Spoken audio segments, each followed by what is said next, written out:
Bonjour. Bienvenue dans l'atelier Penser le genre dans la prise en charge des addictions. Je vais me présenter. Je suis Roxane Scavo, je suis sociologue et chargée de développement à l'association La Case, qui possède donc un CARUD notamment, des ACT et un établissement POPI de réduction des risques liés à la prostitution. Aujourd'hui, on va essayer de donner quelques billes pour penser cette question du genre et des addictions. Mais je vais peut-être laisser mes collègues se présenter avant tout. Oui, toi, par exemple. Bonjour à tous, je m'appelle Sarah Perrin, je suis sociologue et j'ai fait une thèse sur les femmes usagères revendeuses de drogue insérées socialement à Bordeaux et Montréal, dont je vous présenterai une partie des résultats ici, et je suis aussi coordinatrice Trend Nouvelle-Aquitaine. Voilà pour mes casquettes actuelles. Bonjour, Olivier Capdebos. Moi, je coordonne le CARUD, porté par la CASE, et le pôle de renforcement des compétences, qui est à notre service. Voilà. Alors aujourd'hui, on peut se dire que dans les établissements, les CARUD, les XAPA, on observe donc une disproportion entre les hommes et les femmes accueillis dans ces établissements. C'est attesté statistiquement. Le fait que les femmes ne représentent que 20% des publics accueillis dans ces établissements est en partie dû à un non-recours des femmes, et on le verra d'autres publics. Et les raisons en sont multiples. Sarah Perrin a détaillé... j'ai trouvé dans le journal d'Assud, le dernier numéro, Sarah Perrin a écrit un article d'ailleurs sur cette question-là. Pardon, hein, je te vends en même temps.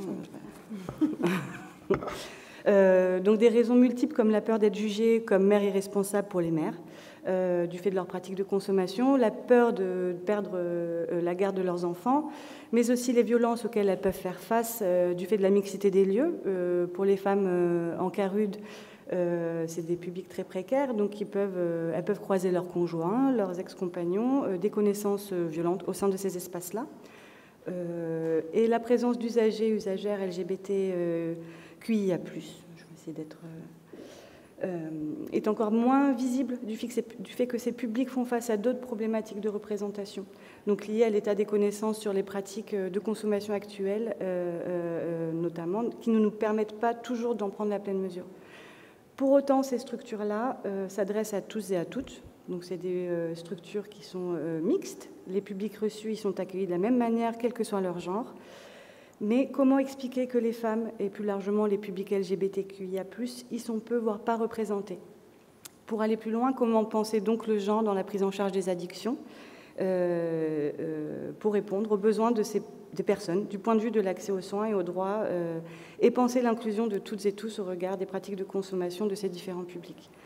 Par exemple, on le verra avec Olivier, la prise en compte du chemsex dans le travail effectué en CARUD ou en XAPA. Donc cet atelier aujourd'hui vise à proposer des pistes de réflexion, de compréhension, grâce aux interventions donc, notamment de Sarah Perrin, mais aussi de Mélina Germe, qui n'a pas pu venir en présentiel aujourd'hui, mais qui nous a fait le plaisir enfin, je l'ai interviewée avant, voilà, il y aura une vidéo. Et voilà, et de professionnels de terrain, c'est toi notamment. Voilà, donc dans un premier temps, on va vous présenter le travail de Mélina Germe, qui est chercheuse géographe au CNRS à Bordeaux, et qui présente son intervention, c'est l'indifférence de genre dans les dispositifs à bas seuil, les paradoxes de la neutralité. Voilà. Et juste, on vous présentera aussi, on a un petit livre... qui s'appelle Espace genre et des drogues, parcours dans l'intimité, la fête et la réduction des risques, donc coécrit par Mélina Germe, justement, Jenny Kunkel, Emmanuel Langlois, Sarah Perrin et moi-même. Donc c'est un ouvrage collectif, on vous en parlera tout à l'heure, et on a des petits exemplaires à vous donner si jamais vous êtes intéressés. Voilà, donc on va écouter Mélina Germe. Voilà, ça tourne. Bonjour Mélina. Bonjour Roxane. Je te remercie de contribuer à cet atelier, donc Penser le genre dans la prise en charge des addictions pour ATHS 2023. Mélina, tu es chercheure géographe au CNRS au laboratoire Passage. Est-ce que tu peux te présenter rapidement? Oui. Je vois pas très bien ce que je peux dire de plus. Ça fait quelques années que je travaille dans le cadre, que j'ai travaillé dans le cadre de 2 projets de recherche sur les relations entre politique des drogues et espace. Et cet ouvrage, donc Espace genré des drogues, est l'aboutissement de ces 2 projets. D'accord. Aujourd'hui, tu viens de nous parler de l'indifférence de genre dans les dispositifs à bas seuil, notamment les structures de réduction des risques, et en particulier du paradoxe de la neutralité de ces dispositifs. En mai 2022, donc tu en as parlé, est sorti le livre Espace genré des drogues, parcours dans l'intimité, la fête et la réduction des risques aux éditions du Bord de l'eau. C'est un ouvrage dont tu es co-directrice avec Jenny Kunkel, Emmanuel Langlois, Sarah Perrin et moi-même. Et c'est un ouvrage collectif qui réunit le travail de plusieurs chercheurs, de jeunes chercheurs, de spécialistes, de figures historiques de la réduction des risques comme Anne Coppel, par exemple, autour de ces notions que sont le genre, la drogue, l'espace. Peux-tu nous en parler un petit peu? Oui, et donc cet ouvrage est le résultat d'abord d'un cycle de conférences qu'on a organisé avec l'équipe éditoriale. Euh, 3 conférences qui ont eu lieu à Bordeaux en 2020-2021, en 2020, début 2021. Et suite à l'intérêt qu'a suscité la thématique, suite au constat que, surtout à l'époque, il y avait très très peu de travaux en français et sur les contextes français qui s'intéressaient à la question du genre dans la réduction des risques, dans les politiques liées aux addictions et dans la sociologie des drogues, en fait, qu'il était absolument important de faire avancer des travaux en la matière. Et un intérêt de cet ouvrage est qu'il a une petite dimension internationale, puisqu'on a un chapitre écrit par Emily Nichols qui parle des consommations féminines nocturnes d'alcool dans une ville du Royaume-Uni. Un autre chapitre écrit par Jenny Kunkel sur un cas d'étude allemand à propos des pratiques de réduction des risques auto-organisées, on peut dire, dans le cadre festif, et en particulier des fêtes féministes en Allemagne. Et la majeure partie des études de cas ont eu lieu en France, avec des perspectives très complémentaires et très différentes. Encore des contextes festifs, dont le chapitre que tu as rédigé, Roxane, mais aussi des contextes de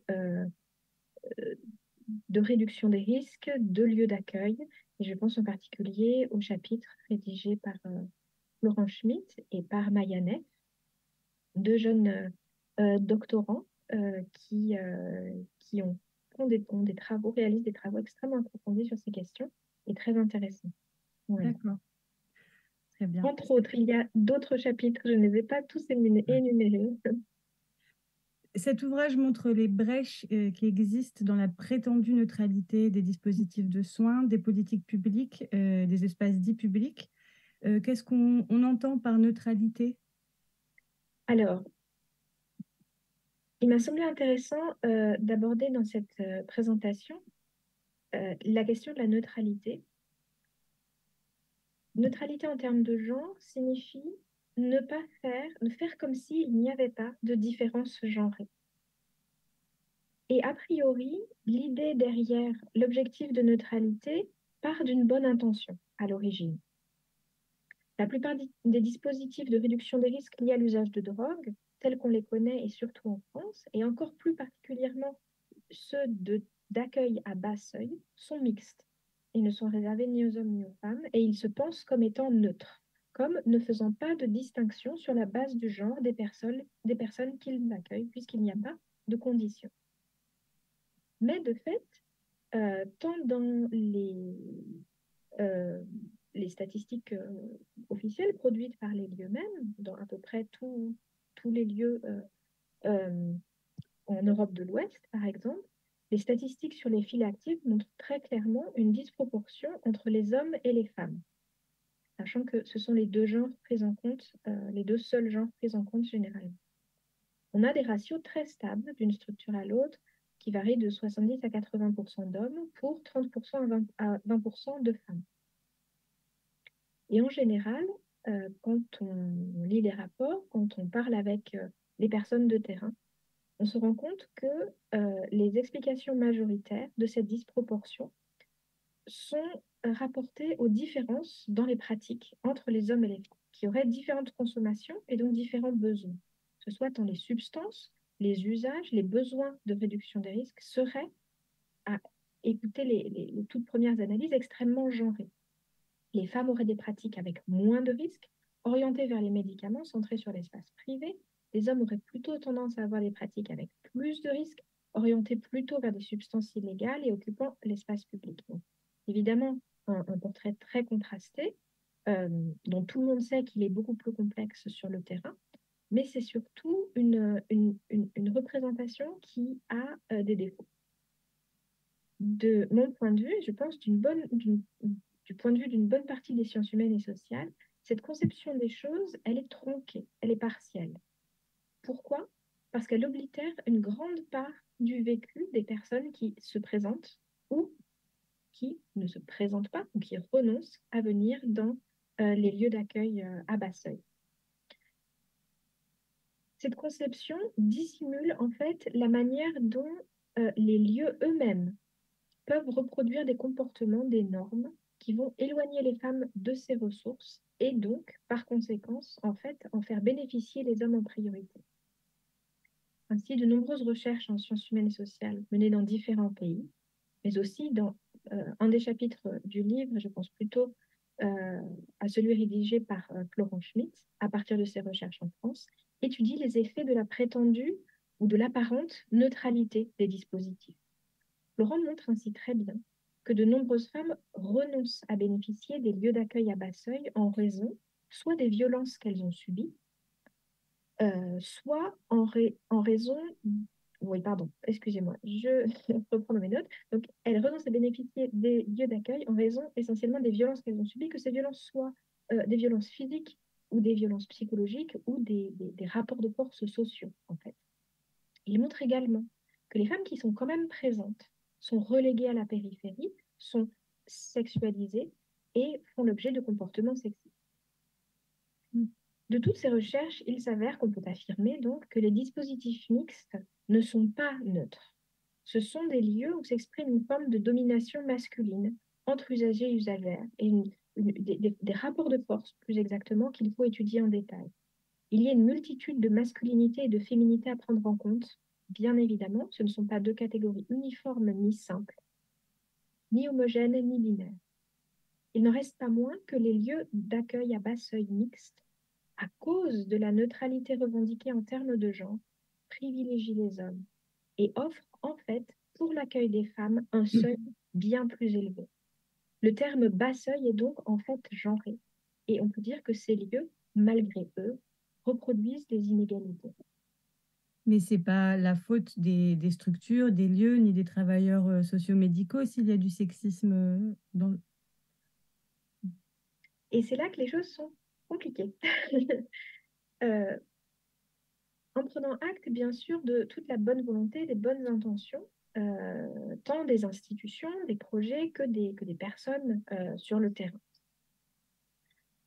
On est dans une société sexiste, on est dans une société classiste et raciste. Donc on est dans une société qui produit massivement, par des mécanismes très violents, mais aussi par des mécanismes très subtils, toutes ces exclusions. Donc les institutions, ce sont des instances abstraites qui produisent des normes. Les personnes sur le terrain, ce sont des travailleurs, des travailleuses du socio-médical.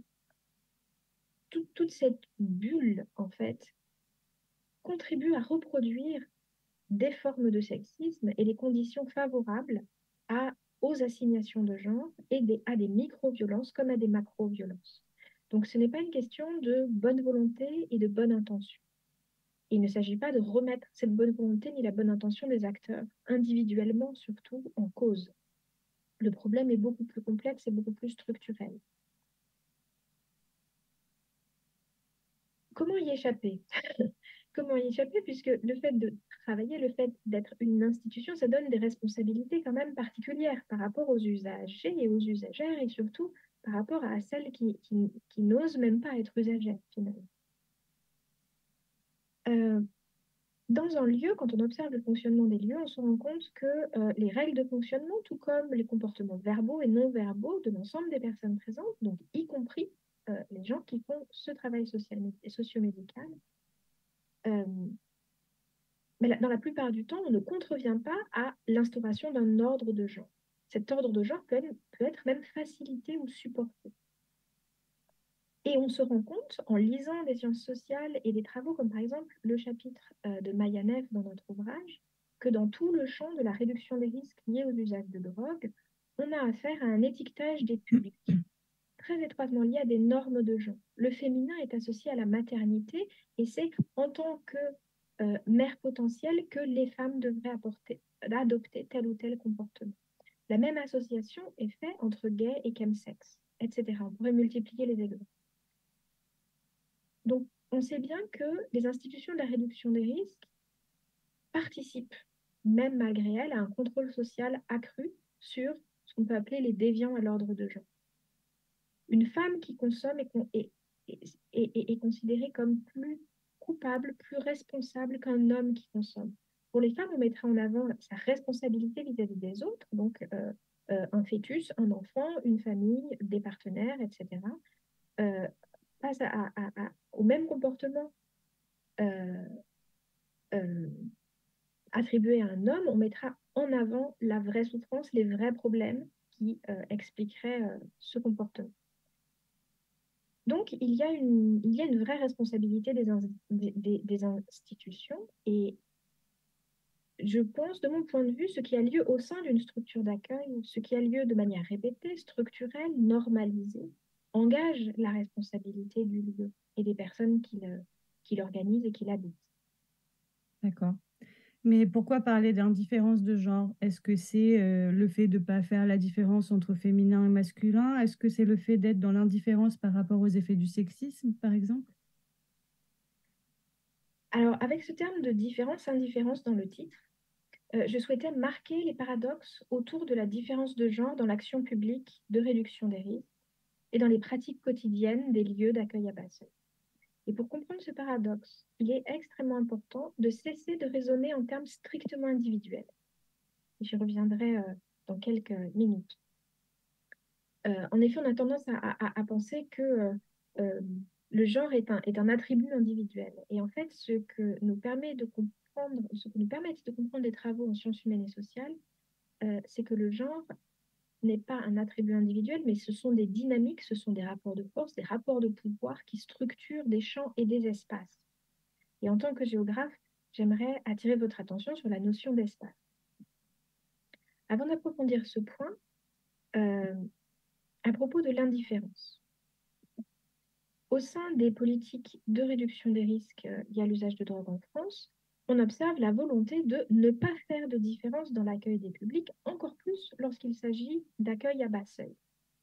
Effectivement, il est fondamental de ne pas stigmatiser, de ne pas étiqueter, labelliser ni discriminer. Et donc aussi de ne pas mettre de conditions à l'accès à ces ressources à bas seuil. L'intention est très louable à l'échelle individuelle, donc quand elle concerne l'accueil ou le non-accueil d'individus, et se doit d'être conservé. Cependant, l'erreur, à mon avis, consiste, tout en se refusant à faire des différences en termes individuels, de s'accrocher à tout prix à des approches qui devraient rester mixtes ou neutres. Parce que ces approches mixtes ou neutres, dans une société sexiste, se retrouveront toujours forcément à reproduire ou à permettre la reproduction des inégalités, des rapports de force et des exclusions sexistes, selon des normes genrées. Car, comme je vous disais, la question du genre n'est pas seulement ni même principalement une question individuelle, c'est principalement une question de relations sociales, donc beaucoup plus complexe que le seul individu isolé. C'est une question collective, il s'agit de normes, de dynamiques. Et encore une fois, donc, j'aimerais attirer votre attention sur le fait que les différences de genre structurent des lieux, des habitudes, des systèmes d'interaction. Donc, ne pas vouloir voir que la différence de genre existe, même lorsqu'on ne souhaite pas la reproduire, c'est donc, à mon avis, faire preuve d'une indifférence aux violences générées par les rapports de force, les rapports de pouvoir, qui utilisent et perpétuent cette différence. Donc si en termes individuels, il est fondamental de ne pas essentialiser les personnes, ni d'essentialiser des groupes de public, et de ne pas réduire des individus ni des groupes à des stéréotypes, il est surtout fondamental de prendre acte des différences qui existent, des systèmes de différence à l'œuvre et de leur pouvoir, et d'être prêt à prendre acte de la manière dont les interventions, les institutions, le travail médico-social vont tolérer, favoriser ou même perpétuer eux-mêmes le sexisme et l'exclusion de certains publics des structures d'aide. Et quelles conséquences ça a?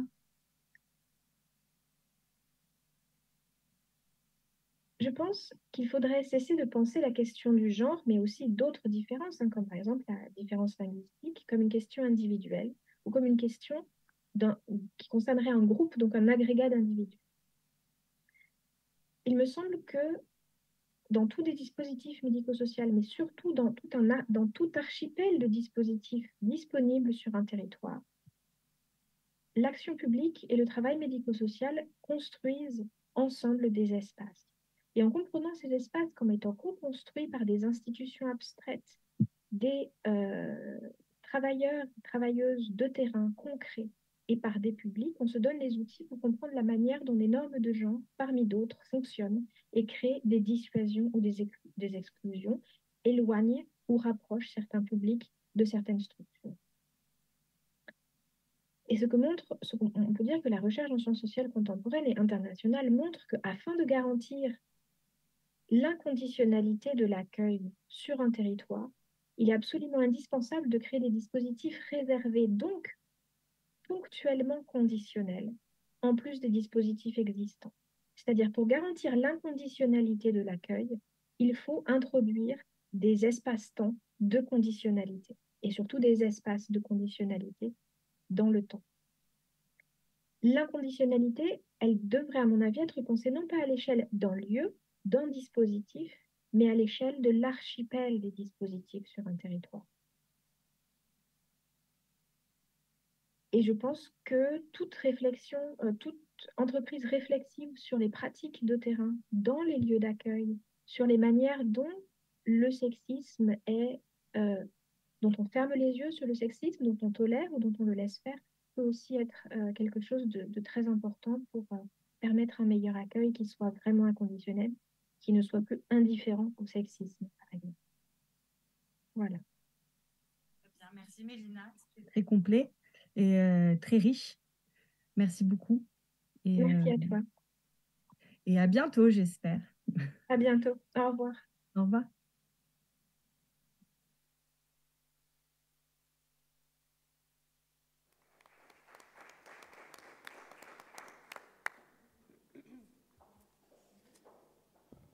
N'hésitez pas, si vous avez des questions ou si vous avez des remarques, des réflexions à partager par rapport à ce que vous avez vu et entendu. On essaiera de vous répondre. Peut-être qu'on peut pour ceux que ça intéresse, on a des exemplaires gratuits des livres. On peut vous en donner quelques-uns pour que vous puissiez les feuilleter et voir.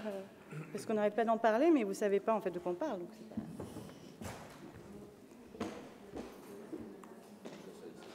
Oh, si tu veux. Vas-y. Super, merci.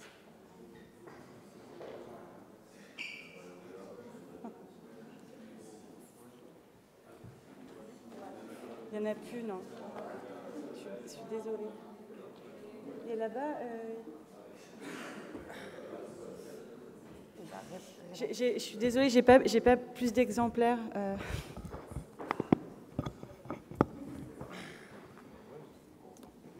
Enfin, si j'en ai, j'enlève mes post-it et il faudrait peut-être gommer 2-3 trucs. Si. Il t'en reste quand même. Oui, j'en ai quelques-uns. Et voilà. Et voilà. Et ben, tu prends une décision, Sarah. On va faire un loto aussi.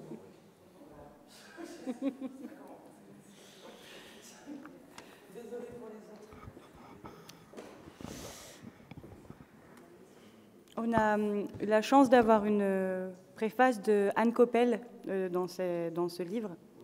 Donc, pour certains, vous connaissez, oui. Voilà, pionnière sur ces questions-là. Sinon, j'enchaîne. Oui, sinon on enchaîne sur l'intervention de Sarah.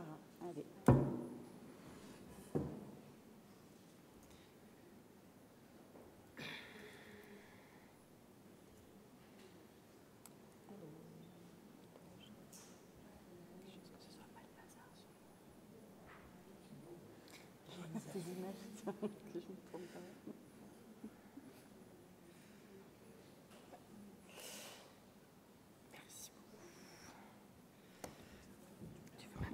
Comme tu veux. Comme tu veux. Oui, ce sera peut-être plus simple. Bonjour, bonjour. Donc, je ne vais pas me représenter, mais par contre, je vais introduire quelques résultats issus de ma thèse. Et j'ai aussi un poster qui est affiché. Et donc là, ce que je vais vous présenter, c'est vraiment un aspect très trajectoire, très vulnérabilité et capacité d'agir des femmes que j'ai rencontrées. Et le poster qui est dans le hall parle plus du non-recours à la prise en charge des femmes que j'ai rencontrées et des motifs à ce non-recours et des recommandations que je propose pour favoriser la prise en charge de femmes et de personnes insérées socialement dans les structures de réduction des risques. Donc on pourra en parler aussi par la suite, mais là, ce n'est pas le propos de cette communication-là. Donc, je vous le disais, moi je suis sociologue de formation et donc j'ai fait une thèse en sociologie.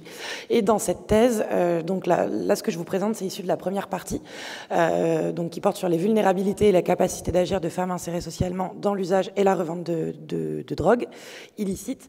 La deuxième partie porte sur le non-recours aux soins et la troisième partie porte sur les interactions avec la police. Donc c'était un peu pour présenter le travail général. Donc, Roxane et Mélina l'ont dit, les femmes sont minoritaires dans les structures de prise en charge des addictions. Un quart de femmes en moyenne, en France, mais aussi au Canada et de manière générale au niveau européen, dans les structures de réduction des risques. Ça va de 10 à 25% en réalité. Et quand on se penche sur les personnes interpellées par la police pour un motif lié aux drogues, en France, on a 9% de femmes et donc 91% d'hommes. Au Canada, on est à 13% de femmes. Et quand on regarde du côté des personnes insérées socialement, eh ben on s'aperçoit aussi que les personnes insérées socialement sont assez invisibilisées dans les structures de prise en charge, puisque la majorité des structures accueillent un public en situation de précarité. Alors quand on regarde les CARUD en France, on va avoir des personnes avec une situation de logement instable, sans revenu fixe, avec des comorbidités et des vulnérabilités sociales, etc. Mais même dans l'Exapa, en réalité, les personnes qui fréquentent l'Exapa ont des niveaux de précarité supérieurs à la moyenne. Et finalement, la part de gens qui a une situation de logement stable, qui travaille, étudie, ne connaît pas de difficultés financières majeures, cette part-là est assez faible dans les structures spécialisées. On va plus la retrouver en médecine de ville, mais même là, la médecine de ville reçoit davantage d'usagers de drogue qui vont mal, pas seulement sur le plan de l'usage, mais aussi sur le plan socio-économique. Or, la majorité des usagers de drogue vont plutôt bien. Voilà, je pense qu'on le sait tous. Finalement, la majorité des personnes qui consomment des drogues sont des personnes comme vous et moi, qui travaillent, qui étudient, qui ont un logement, qui font plein de choses de leur vie, qui ne sont pas forcément en situation d'addiction, mais qui peuvent avoir des usages à risque. Et donc, finalement, cette majorité d'usagers insérés, on ne la voit quasiment pas dans les structures spécialisées. Donc il y a un paradoxe. L'autre paradoxe sur la question des femmes, c'est que la part de femmes usagères de drogue augmente depuis les années 90. Donc logiquement, on pourrait s'attendre à ce que cette féminisation des usages se répercute dans les structures de prise en charge. Eh ben non, les chiffres que je vous donnais, donc les 25% de femmes dans les structures, sont stables depuis les années 90. Donc non seulement ça ne se reflète pas, mais en plus l'écart se creuse puisque la part de femmes augmente dans les usagers de drogue, mais la part de femmes dans les structures ne bouge pas depuis 30 ans. Donc du coup, moi, ma question de départ dans ma thèse, c'était un peu ça, c'était pourquoi on ne voit pas plus de femmes et pourquoi on ne voit pas des usagers insérés davantage dans les structures de réduction des risques. Tout cela aboutit au fait aussi, je vais le préciser quand même, que du coup, les recherches scientifiques se focalisent sur le public majoritaire des structures spécialisées. Les recherches scientifiques ont majoritairement des échantillons masculins, encore aujourd'hui, quand vous regardez dans les essais contrôlés randomisés, mais aussi dans les recherches qualitatives en sciences sociales, par exemple, la majorité des interrogés sont des hommes, et la majorité des interrogés sont aussi des personnes précaires. Pourquoi ? Parce que les recherches recrutent leurs échantillons dans les structures de prise en charge. Donc en fait, c'est le serpent qui se mord la queue. C'est, voilà, les scientifiques disent, oui, mais comment on accède au terrain si on passe pas par les structures de prise en charge? Oui, bah du coup, en fait, on a une expertise sur une très faible minorité des personnes qui consomment des drogues, mais la majorité des personnes qui consomment, on connaît très peu leurs pratiques, et les femmes insérées socialement, du coup, sont doublement invisibles. Parce que femmes, et parce qu'insérées socialement. Et donc, à partir de là, leurs pratiques, leur vulnérabilité, leur capacité d'agir sont largement méconnues, à la fois par les professionnels de manière générale, mais aussi et surtout dans la recherche scientifique. Et donc, moi, c'est sur cette invisibilisation et ce que ça génère que j'ai voulu travailler dans ma thèse. Du coup, qu'est-ce que j'ai fait ? J'ai fait 65 entretiens avec des usagers et usagères de substances illicites ou anciennement illicites concernant le cannabis au Canada.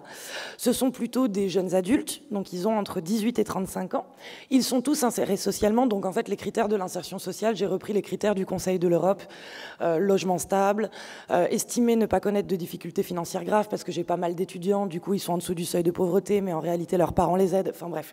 C'est pas si simple de se baser sur un seuil de revenus pour parler de pauvreté chez les jeunes aujourd'hui. Mais en tout cas, ils ont un logement fixe, ils sont tous en études ou en emploi, et eux, ils estiment que financièrement, tout va bien. Ils ont grosso modo un haut niveau de diplôme. La majorité de mes interrogés a un niveau au moins bac+3 ou bac+5.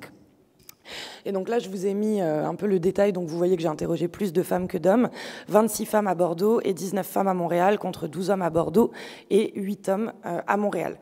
Ces usagers, comment je les ai rencontrés? Donc c'est des usagers qui ne fréquentent pas les structures de prise en charge. C'était pas un critère d'échantillonnage, c'est quelque chose qui est apparu au fur et à mesure du recueil de données. Il s'avère que mes usagers ne font pas appel à des structures de prise en charge.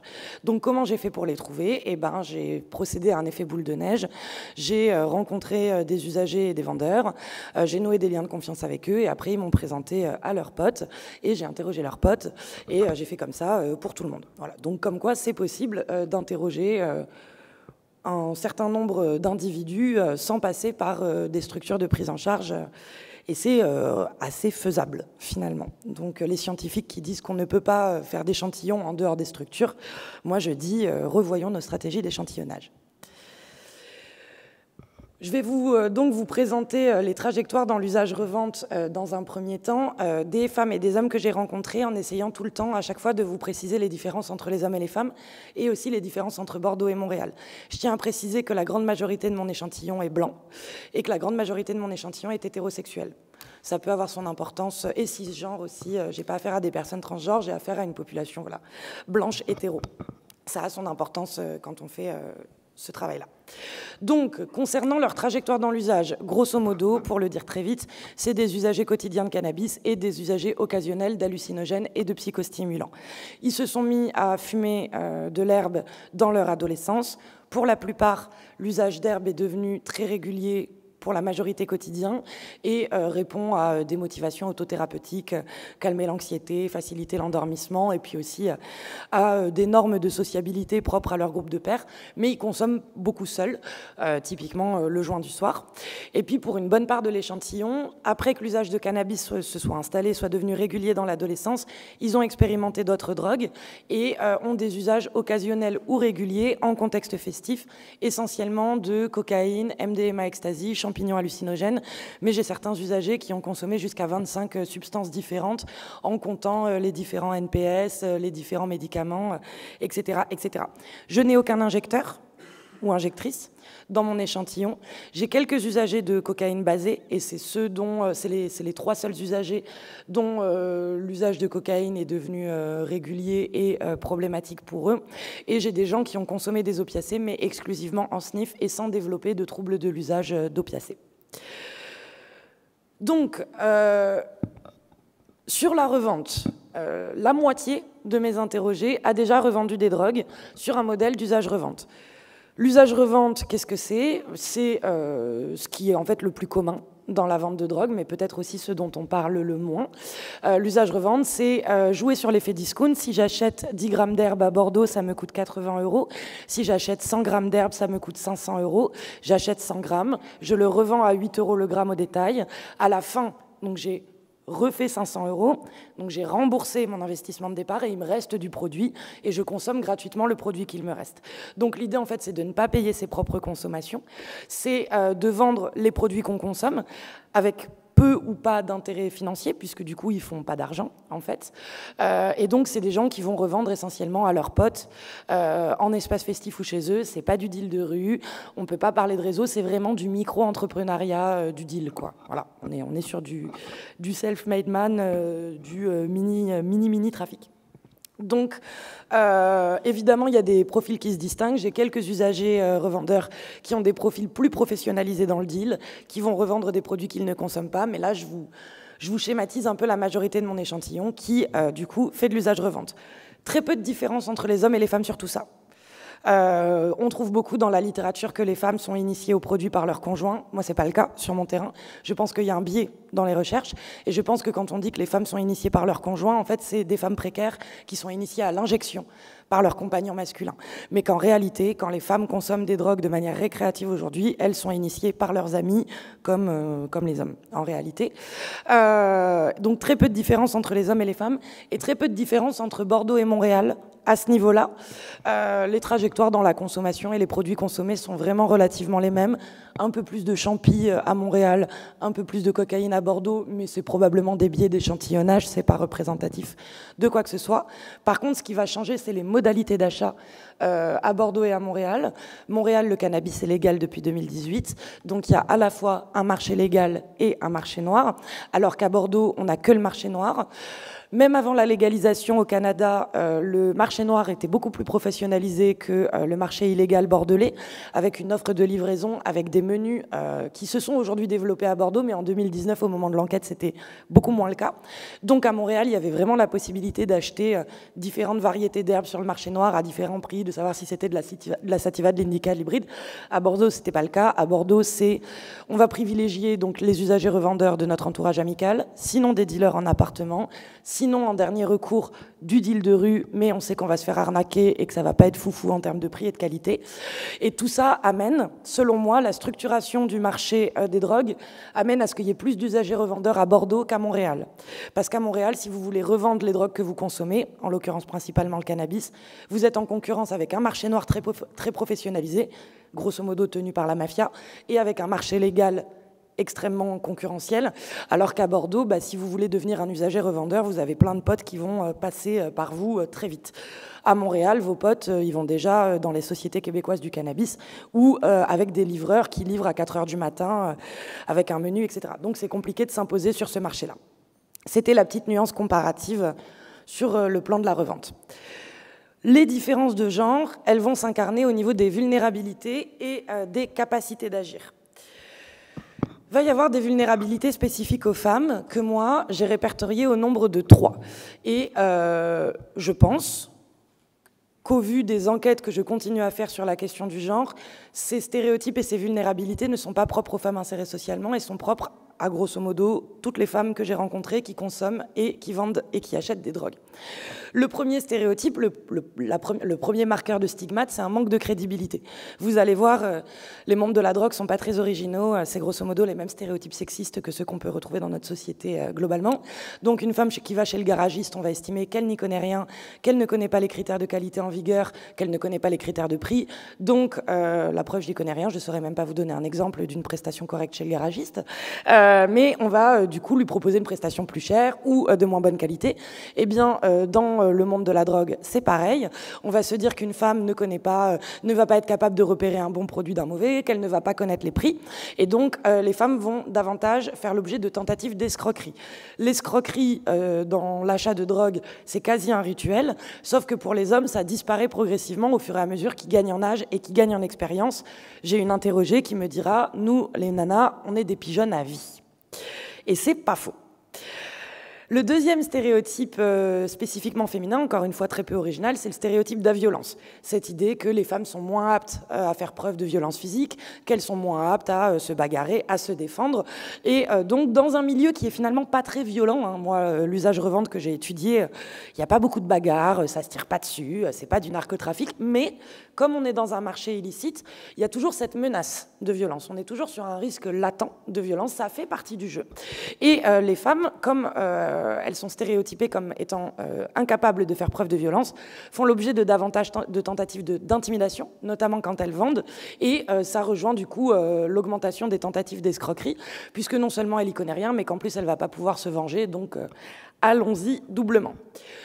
Le troisième stéréotype, pareil, classique, la sexualisation, que j'appelle aussi stéréotype de lubricité. Donc les femmes sont plus sexualisées que les hommes dans notre société de manière générale, mais il semble se passer un truc très spécifique sur les femmes usagères de drogue, où pour certains, une femme qui consomme des drogues serait particulièrement encline à la décadence et à la débauche, serait disponible sexuellement, voire voilà, ouverte à certaines pratiques auxquelles ne seraient pas toutes ouvertes les femmes. Donc ça expose évidemment à du harcèlement de la part d'autres consommateurs, de la part de dealers et aussi de la part d'acheteurs. Et ça va aussi exposer à des agressions sexuelles. Les femmes usagères de drogue sont plus victimes d'agressions sexuelles et de viols que les femmes en population générale. Et j'ai plusieurs femmes sur mon terrain qui me rapportent avoir été violées et agressées sexuellement par d'autres dealers ou d'autres usagers en contexte d'achat ou de consommation. Et ces interrogés lient directement la consommation ou la vente de drogue à cette agression ou ce viol. Cela étant dit, moi, un des grands objectifs de ma thèse, c'était de mettre en avant le fait que les femmes ne sont pas dénuées de capacité d'agir. Et que oui, elles sont victimes, oui, elles sont vulnérables, mais qu'elles ont aussi des ressources. Et qu'il y a certaines de ces ressources qui sont liées au genre. Quand on travaille un peu sur les vulnérabilités en sociologie, on s'aperçoit que les vulnérabilités sont directement liées aux capacités d'agir. Et les capacités d'agir que je vais vous présenter sont directement liées aux stigmates que je viens de mettre en avant. Donc je vous disais, les femmes manquent de crédibilité. Ok. Les femmes souffrent d'un stéréotype de la violence, c'est vrai.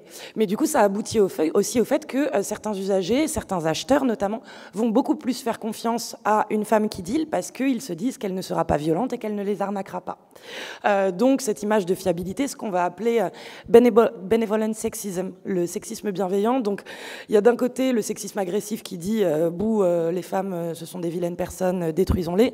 Et de l'autre côté, les stéréotypes bienveillants qui disent les femmes sont plus fiables, les femmes savent prendre soin des hommes, les femmes sont douces, etc. Bon, bah, c'est du sexisme aussi, mais ça n'attribue pas les mêmes propriétés et ça n'a pas les mêmes conséquences. Et bien là, on est dans du sexisme bienveillant. On se dit, une femme qui me vend des drogues, elle va être gentille, elle va être douce, je vais passer un bon moment et en plus, elle ne va pas m'agresser, ça va être super. Sur le stigmate de sexualisation, là, c'est un peu autre chose. On rentre dans autre chose que le sexisme bienveillant. C'est un peu l'idée de ces nanas qui vont accepter de se faire draguer en boîte par un mec qui leur plaît pas pour avoir un verre gratuit. Bon, bah, les usagères de drogue font absolument pareil. Certaines, pas toutes. La majorité de mes interrogés me disent qu'elles refusent de rentrer dans un rapport de séduction avec un homme en échange de produits parce qu'elles trouvent que c'est se rabaisser dans l'interaction. Mais j'en ai certaines qui disent... pas de rapport sexuel rapporté en échange de drogue, mais voilà, retourner un sourire, avoir une interaction un peu plus longue que nécessaire avec un dealer ou avec un autre usager, parce qu'on sait qu'on aura une trace offerte, parce qu'on sait que le gramme sera moins cher, etc., etc.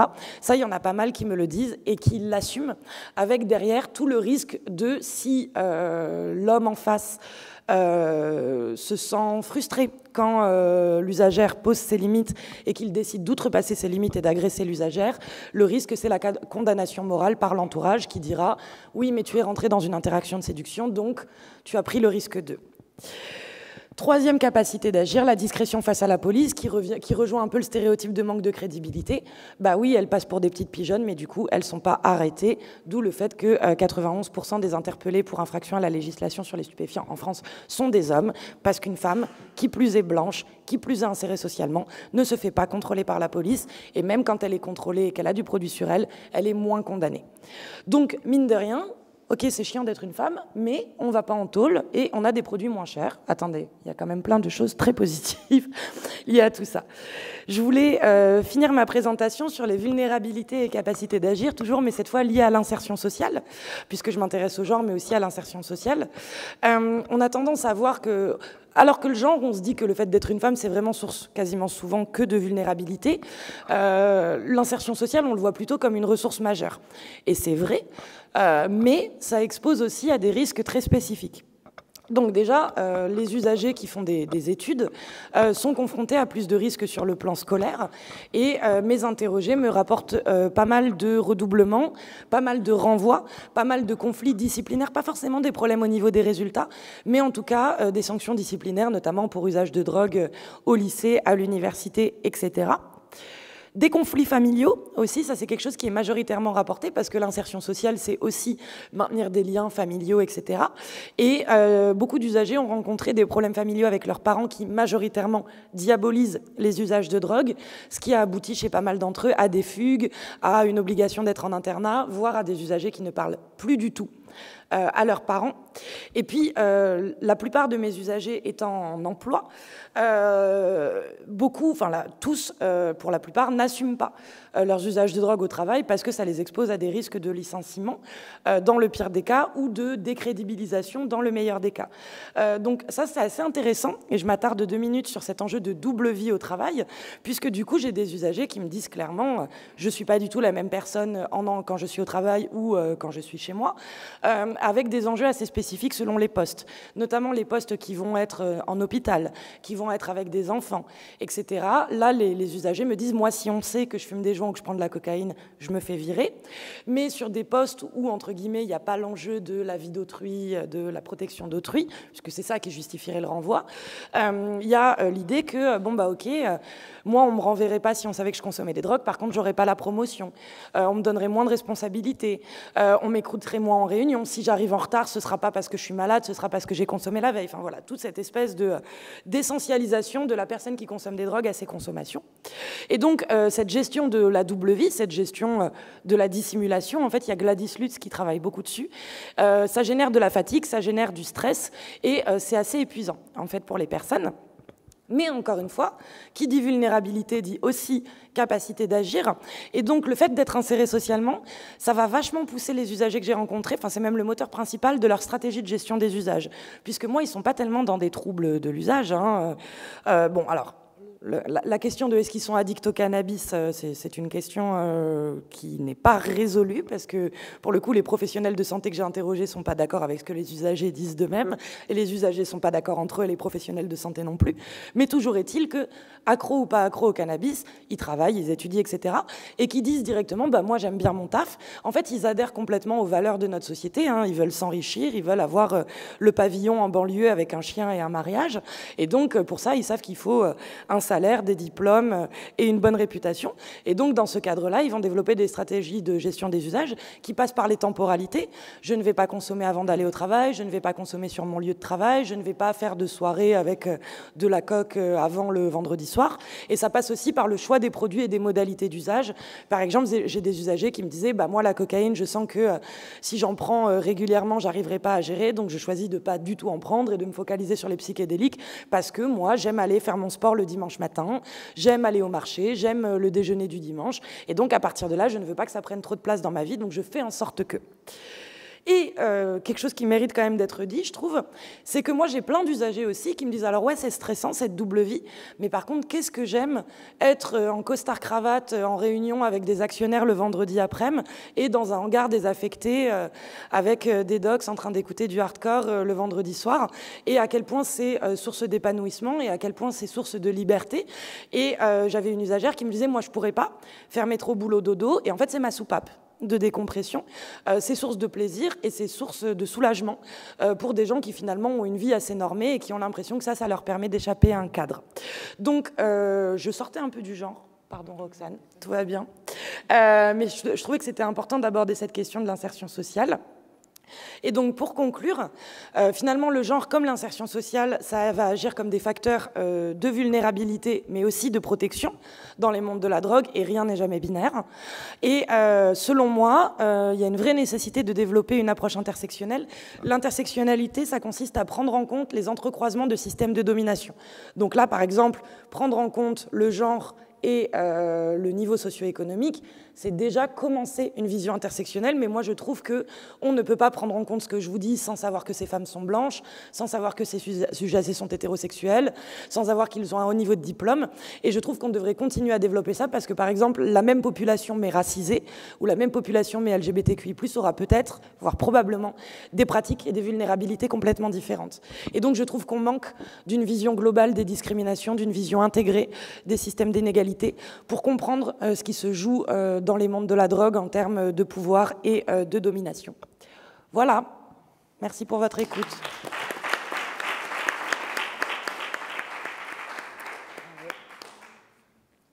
Est-ce que vous avez des questions à poser à Sarah sur son travail, sur son expertise?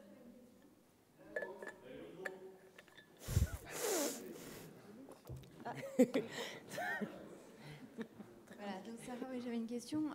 Justement, donc, tourner... Je crois qu'on vous entend, ouais. Désolée. Non, il n'est pas allumé. Ah. C'est bon. Oui, il est allumé. Oui, donc moi, je suis médecin addictologue. Oui, j'avais une question. En fait, le fait en plus d'avoir fait un diplôme interuniversitaire de sexologie, je me suis énormément questionnée sur la question du genre. Alors c'était il y a un petit moment, donc je pense que les choses ont énormément évolué. Et je trouve que dans l'échantillon que tu as pris, l'âge, c'est de quel âge à quel âge, tu disais? 18-35. 18-35. Et est-ce qu'il y a une différence justement entre la population, donc par exemple au sein de cette population, entre les 18-20 ans et ceux qui ont 35 ans? Oui, complètement. J'ai qu'une seule mère, j'ai qu'un seul parent dans tout mon échantillon, et c'est une femme qui fait partie des personnes qui ont entre 30 et 35 ans. Dans les personnes qui ont 30-35 ans, ils ont plus vécu de bifurcation de trajectoire, donc des moments où ils ont eu des difficultés avec leur consommation, ils l'ont revu, ils l'ont réorienté, alors que quelqu'un qui a 20 ans et qui vient de débuter ses usages n'est évidemment pas dans la même projection. Donc typiquement, dans les 3 personnes qui ont eu des difficultés avec la consommation de cocaïne basée, il y en avait 2 sur 3 qui avaient 30 ans passés. Donc oui, évidemment que ça joue, oui, tout à fait. Et donc c'est vrai que ça rejoint un petit peu ce que votre collègue tout à l'heure, c'est Mélina Germes, disait. Est-ce que la question du genre aussi, chez la jeune population, enfin je pense notamment ceux qui ont 20 ans, hommes ou femmes, ou LGBT, justement, est-ce que ça ne change pas? Est-ce qu'il n'y a pas une souplesse différente? Je me pose des questions quand je regarde les jeunes de 20 ans à peu près. J'aimerais vous dire oui, sauf que on a tendance à croire que MeToo, déconstruction, tout ça, les jeunes sont moins empreints de normes inégalitaires que nous. En réalité, il y a le Haut Conseil aux discriminations qui a mis en avant que les agressions sexistes et que les représentations misogynes augmentent chez les jeunes. Donc non. Pas tellement. En fait, d'ailleurs, c'est plutôt les personnes entre 30 et 35 ans qui ont du recul sur leurs pratiques et qui le conceptualisent différemment. Après, encore une fois, j'ai un échantillon qualitatif de 65 entretiens qui n'est pas représentatif des opinions des usagers de drogue dans leur ensemble. Mais non, il n'y a pas... Et après, voilà, je ne m'intéresse pas non plus, je n'ai pas fait une comparaison entre des gens de 20 ans et des gens de 60, où là, peut-être qu'on... Mais non, moi, je n'ai pas observé moins de discrimination et moins d'inégalité chez les plus jeunes que les plus âgés dans mon échantillon. Et d'ailleurs, dans le chapitre que j'ai écrit dans le bouquin collectif qu'on a distribué, je m'intéresse aux couples et notamment à ce que les hommes et ce que les femmes recherchent en termes d'usage de drogue chez leurs partenaires. Et tous les hommes que j'ai, enfin beaucoup d'hommes que j'ai interrogés me disent, moi je veux un garde-fou, je veux une femme qui m'empêche de tomber dans une consommation déraisonnée, là où les femmes cherchent un partenaire qui consomme comme elles. Donc non, les stéréotypes, les attentes d'un rôle maternel et sécurisant chez la femme ne disparaissent pas. Et d'ailleurs, on le voit dans ce que je disais sur une femme qui me vend des drogues, elle va être gentille, elle va être sympa, je vais voir un visage féminin, ça va me faire du bien. Donc non. Ouais, non, voilà. Ça ne... pas tellement. D'accord. Okay, Désolée.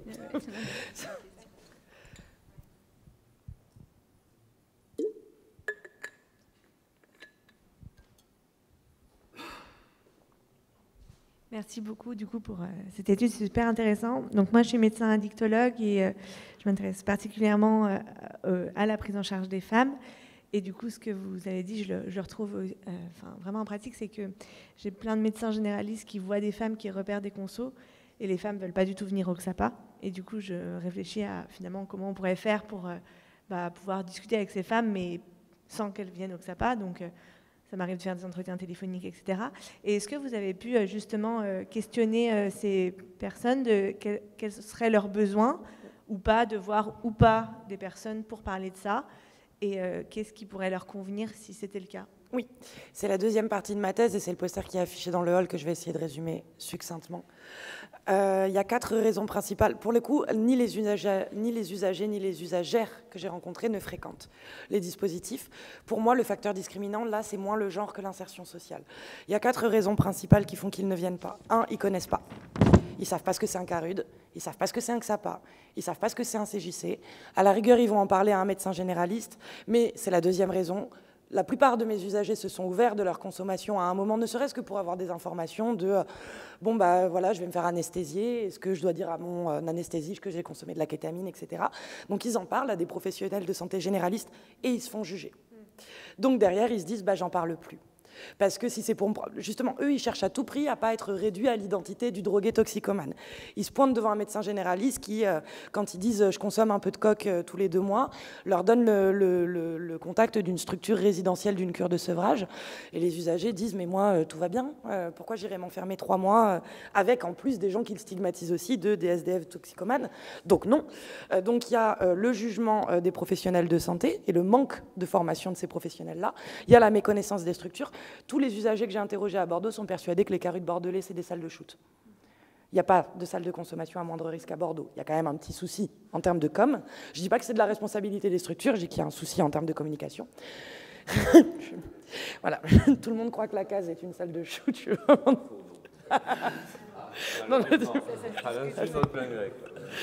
La troisième raison, c'est qu'ils refusent d'être assimilés au public majoritaire des CARUD et des XAPA, donc le public marginalisé, etc. Qu'est-ce que j'irai faire avec ces gens, moi, qui ne leur ressemblent pas? Et la quatrième raison, c'est qu'ils développent par eux-mêmes des stratégies de gestion des consommations et que du coup, ils n'ont pas besoin de matos de conso, puisqu'ils ont, comme ils ont des logements, comme ils ont des conditions, comme ils ont accès à Internet, c'est des gens qui se renseignent pas mal par eux-mêmes, et donc ils estiment ne pas avoir besoin d'aide. Du coup, qu'est-ce qu'on fait avec tout ça? Déjà, moi je pense que la première étape vraiment, c'est de former la médecine de ville. C'est plus possible qu'il y ait des médecins généralistes qui donnent les contacts de cure de sevrage à des usagers occasionnels de cocaïne, c'est contre-productif. Et ce n'est pas possible qu'il y ait aussi peu de temps consacré aux drogues dans une formation en médecine générale. Et je parle aussi pour les orthophonistes, pour les psychologues. J'ai une usagère qui disait à son psy qu'elle fumait du cannabis tous les jours. Son psychologue a voulu interrompre sa prise en charge en disant qu'il n'était pas addictologue. Enfin bon, il n'y a vraiment pas grand-chose qui va. Hein. Le deuxième truc, c'est faire davantage d'aller vers.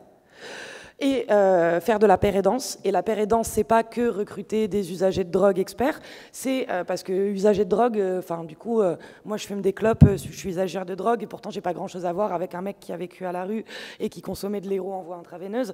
Donc usager de drogue, c'est une catégorie fourre-tout dans laquelle on met plein de trucs, mais en fait, ça rassemble des gens qui n'ont rien à voir. Donc du coup, si on veut toucher des femmes usagères de drogue insérées essentiellement, on a besoin de paire aidantes, usagères de drogue insérées socialement, et AIDS le sait, et les intervenants en espace festif le savent, mais dans les CARUD et les XAPA, on est quand même un peu à la ramasse sur ça, majoritairement. Ça se développe, mais c'est un peu galère. Et concernant les femmes spécifiquement, mettre en place des espaces non mixtes. Et du coup, ça m'amène une autre question, c'est est-ce que, vous savez, par exemple, vous dites... elle se renseigne beaucoup sur Internet, etc. Et aujourd'hui, grâce au Covid, il y a quand même pas mal de choses qui se développent en téléconsultation.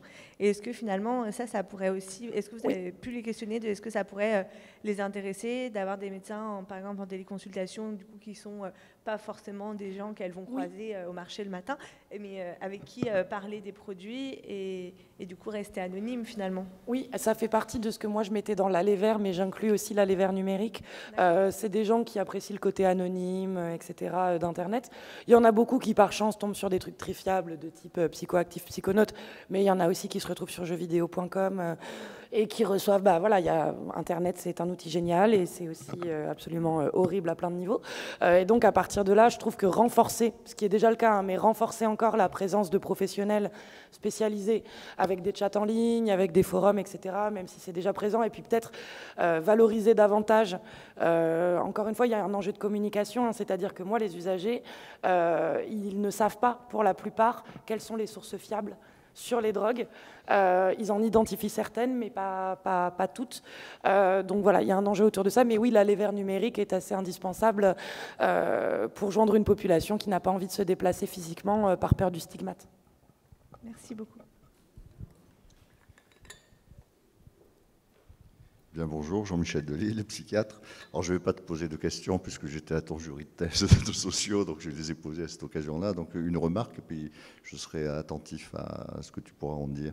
Il y a un décalage, évidemment, entre l'introduction de Mélina Germès, qui fait référence aux effets collatéraux négatifs de l'accueil universel, avec du fait de la reproduction du sexisme involontairement de la part de professionnels au nom justement de l'université d'accès.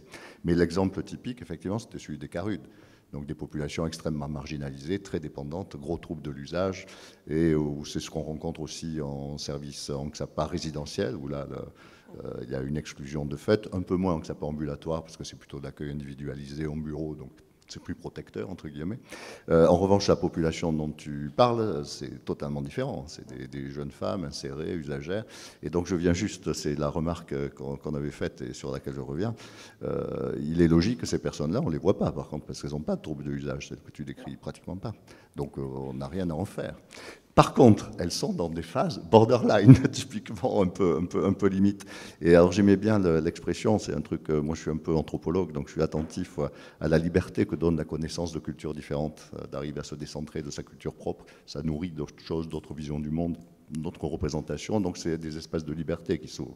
Et d'une certaine manière, ce que tu décrivais avec leur répartition entre un temps très, très normé, très officiel, et puis à côté de ça, une double vie où on peut écouter de la musique, on peut prendre des drogues, on peut faire des choses, c'est ce qu'on rencontre effectivement dans des tas de domaines.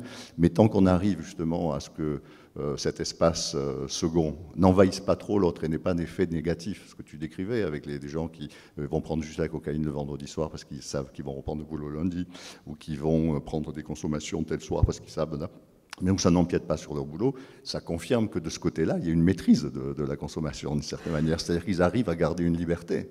C'est-à-dire qu'ils arrivent à garder une liberté de choix avec un cloisonnement d'espace. Est-ce qu'un indicateur de perte de contrôle, ce serait justement pas quand un des espaces commence à l'emporter sur l'autre, et en l'occurrence où la question des drogues est aussi une question de domination. Il y a des dominations dans les rapports sociaux, mais il y a des dominations biologiques pour le coup, avec des pertes de liberté.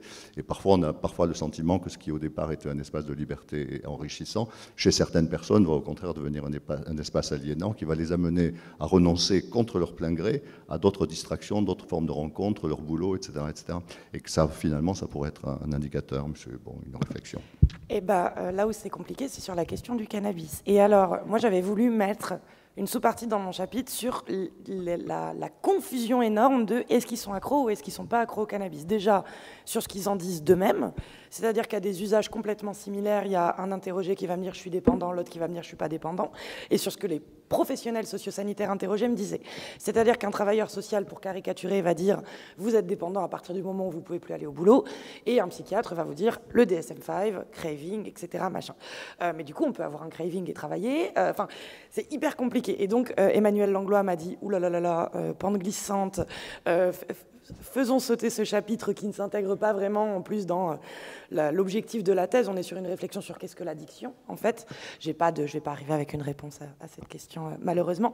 Mais est-ce que quand on fume du cannabis tous les jours, il y a forcément un trouble de l'usage? J'ai posé la question à tous les gens que j'ai interrogés en France et au Canada, et personne ne m'a donné une réponse similaire. Comment? Oui. Oui, mais est-ce que quand on emporte du cannabis avec soi en avion, on a forcément un trouble de l'usage? Est-ce que quand j'arrive cependant à ne pas fumer au travail et à fumer seulement le soir, est-ce que je suis dans la gestion? Enfin, c'est très compliqué. Enfin, moi, je trouve que c'est une question compliquée.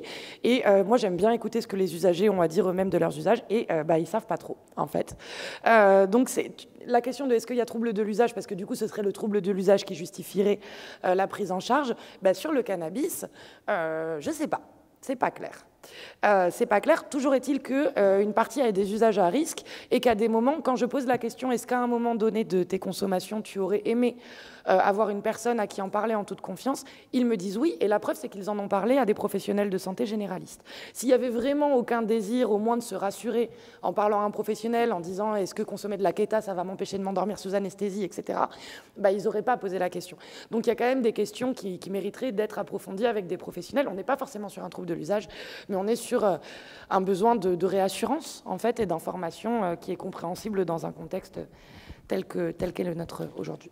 Voilà. Ça va dans le timing? Oui, bonjour, merci pour cette présentation qui, là, je suis totalement d'accord avec toi sur le problème de communication sur les structures existantes, sur le problème de formation des médecins généralistes. Je suis médecin généraliste addictologue et je travaille sur Montpellier. Maintenant, ma question, c'est sur l'intervention précédente sur la neutralité et également sur cette dimension sociale et de genre que tu as présentée. Nous, à Montpellier, on a la chance d'avoir un CARUD qui est spécialisé dans l'accueil des femmes, qui ne fait que l'accueil féminin. On a la chance d'avoir un centre de santé sexuelle communautaire porté par Aide, où on peut avoir un public également transgenre qui peut avoir son accueil. Maintenant, se pose la question sur un XAPA généraliste, et c'est ce que je posais la question sur la pérédance, puisque tu parles de pérédance.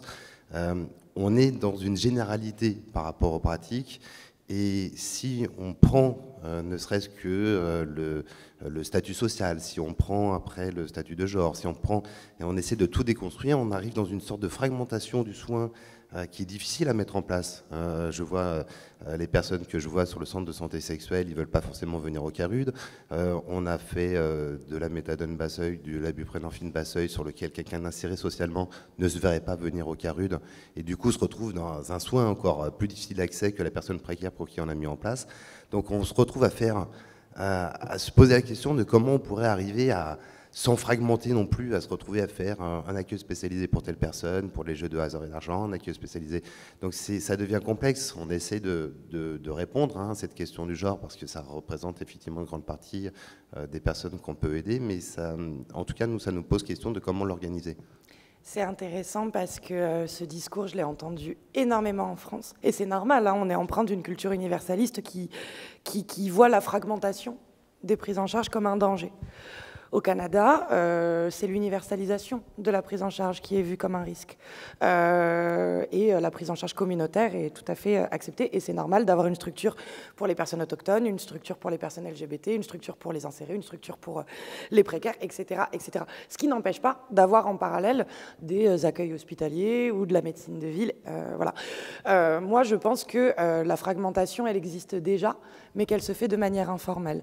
En réalité, il y a déjà des structures pour les personnes LGBTQI+, il y a déjà des structures pour les précaires, il y a déjà des structures pour les riches.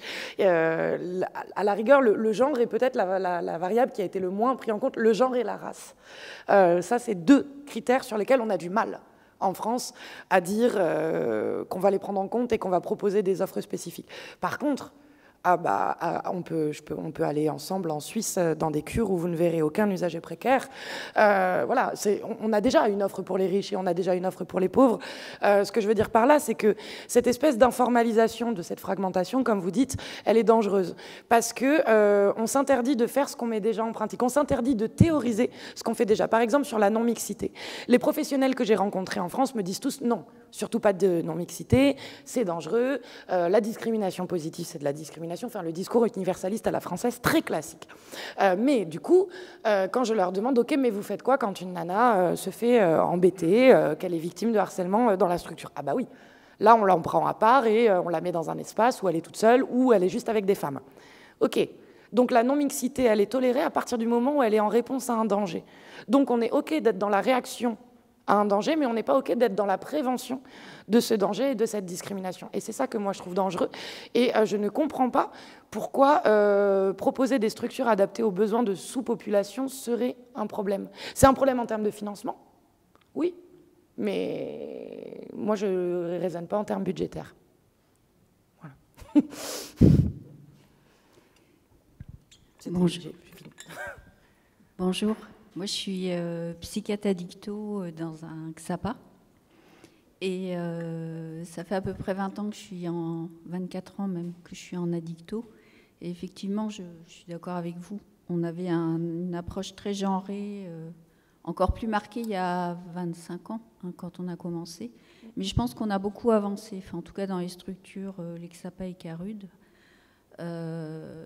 C'est vrai que vous avez apporté une partie de la remarque que je voulais faire. Je pense qu'on s'est beaucoup sensibilisé à l'accès spécifique, enfin, à se sensibiliser et à s'adapter pour nous, s'adapter à l'approche des femmes.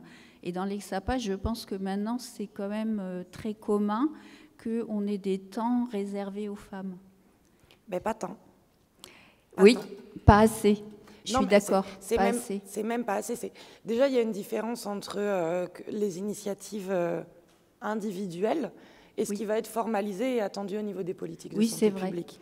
Et alors, en effet, des ateliers femmes qui se développent à l'initiative de structures locales, il y en a, mais il n'y a pas d'institutionnalisation ou de priorité d'accent donnée. Oui, ça c'est vrai. Mais je trouve que déjà, le grand progrès, c'est que dans les équipes, on s'est sensibilisé à ça et on a déjà changé notre regard et notre approche. Déjà, on en a pris conscience, parce qu'il y a 24 ans, on n'en avait pas conscience. Et ça, c'est, enfin, dans nos files actives, on a déjà évolué.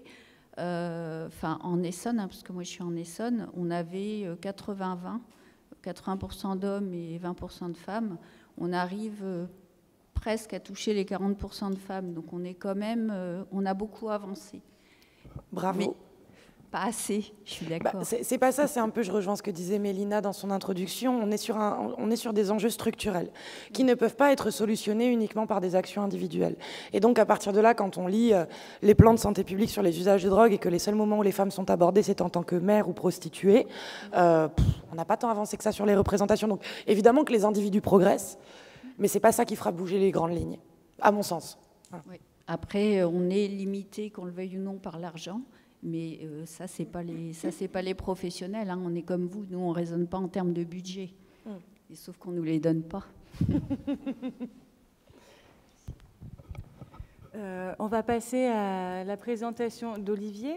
Et puis peut-être qu'il nous restera du temps après pour aborder d'autres questions si vous avez envie.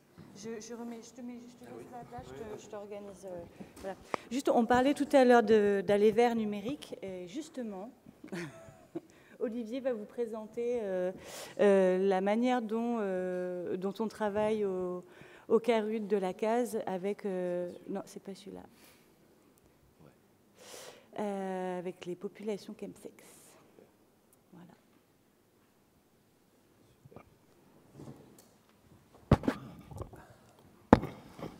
Alors effectivement, je suis là sur la table ronde de penser le genre dans la prise en charge des addictions. Donc moi je travaille dans un CARUD. J'ai essayé de rester dans ce thème-là en amenant la réflexion qu'on a eue sur la case, sur un public chemsexeur, donc plutôt HSH, je vous en parlerai, mais vous le connaissez à mon avis aussi bien que moi, et la réflexion de créer une nouvelle modalité d'accueil pour ce public, une nouvelle modalité d'intervention en tout cas. Donc on va, pour faire simple, essayer de parler de la démarche de mise en place de maraude numérique.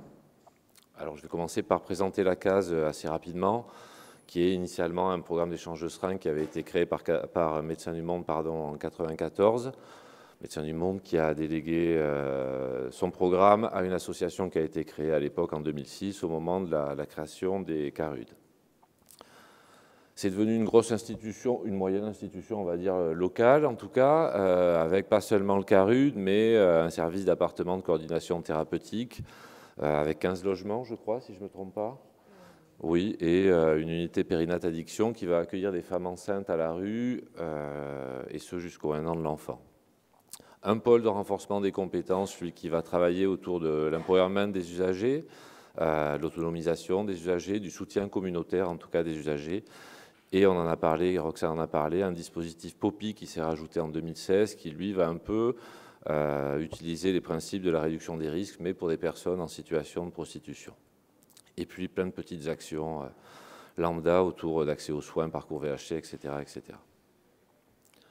On va faire un focus sur le CARUD parce que l'intervention a démarré sur le CARUD. Donc c'est pour vous donner une idée de la dimension du CARUD sur les derniers chiffres en 2022.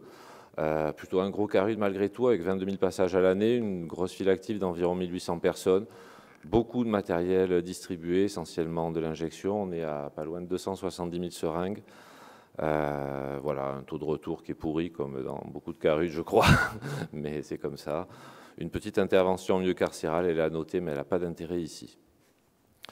Je vais vous parler du public accueillant CARUD parce que jusqu'à présent on a un public très traditionnel. Sarah en parlait, donc quasiment que des hommes. On a, je crois, 3/4 d'hommes pour 1/4 de femmes.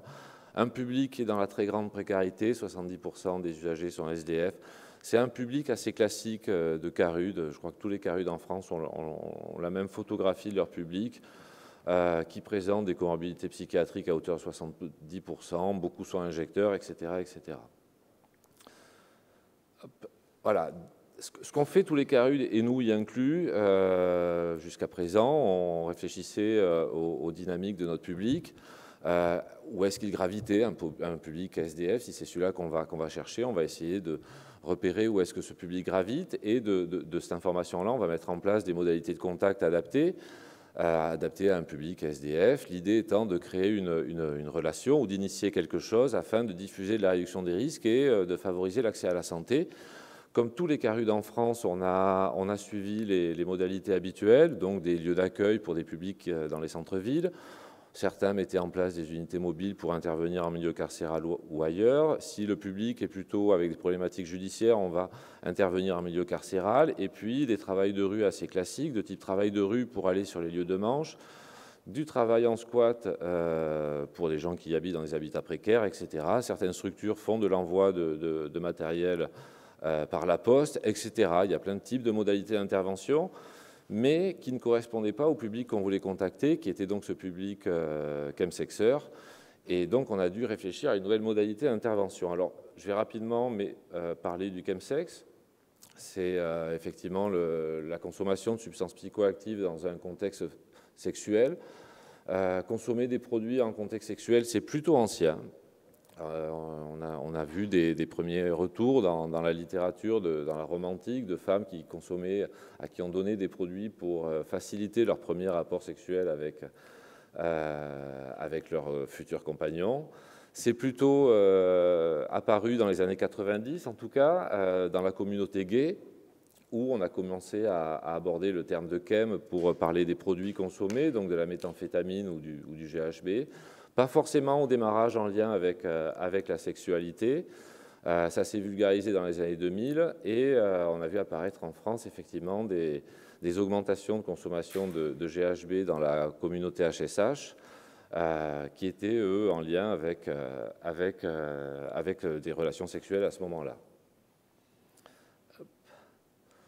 Donc l'objectif des consommations pour ce chemsex, c'est effectivement d'initier, de faciliter ou de prolonger et d'améliorer les rapports sexuels sur ces sessions-là. Dans les années 2000, il y a eu un mouvement aussi avec l'arrivée de nouvelles technologies qui ont un peu modifié la méthodologie de la rencontre sexuelle. On a eu les premiers réseaux sociaux qui étaient Gaydar dans les années 2000. Et puis également l'arrivée d'espaces de co-consommation, de chem et de sexe, avec le début des chemsex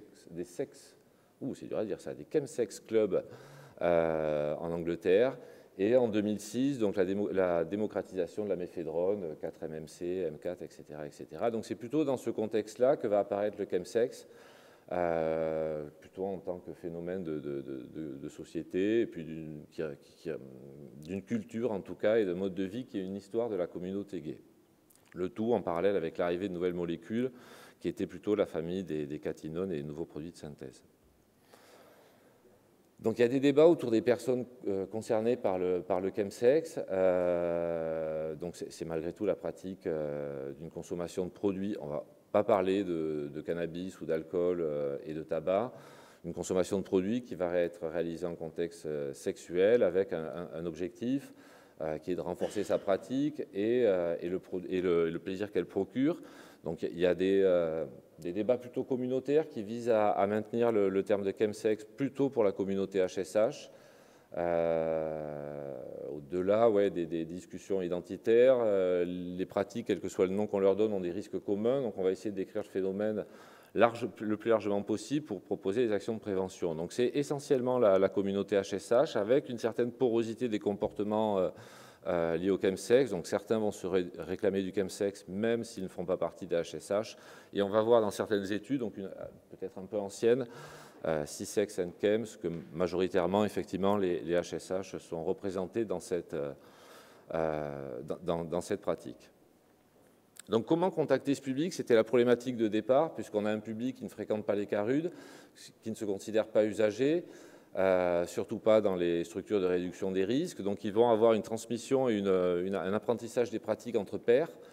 Et ils vont avoir cette particularité d'utiliser des réseaux sociaux de type Grindr ou Planète Roméo ou autres, il en existe plusieurs, pour organiser leurs séances de chemsex. Donc ils ne sont pas présents dans les zones où circulent nos usagers habituels de CARUD, donc dans la rue, dans les squats, ou en milieu carcéral, pas encore en tout cas. Donc il y avait une inefficacité des modalités habituelles, donc il a fallu effectivement mettre en place une nouvelle modalité qui a été calquée sur les objectifs ou la méthodologie du travail de rue qu'on a appelé la maraude numérique. Je rappelle dans les grandes lignes à quoi sert le travail de proximité. Donc ça permet d'améliorer la santé, en tout cas, de personnes qui vivent des difficultés sur le plan économique et social ou en situation d'exclusion. C'est une passerelle entre les personnes et les ressources du droit commun, une manière de rapprocher en tout cas les personnes qui présentent une problématique du droit commun. Il y a toujours une intention d'aller vers, d'essayer de joindre les personnes où elles se trouvent. Dans ce cas-là, elles se trouvent nulle part parce qu'elles sont sur des réseaux sociaux, avec un objectif d'empowerment et de faciliter le rapprochement entre les ressources et le public. Les plus connus de ces pratiques-là, c'est plutôt le travail de rue ou le travail en squat.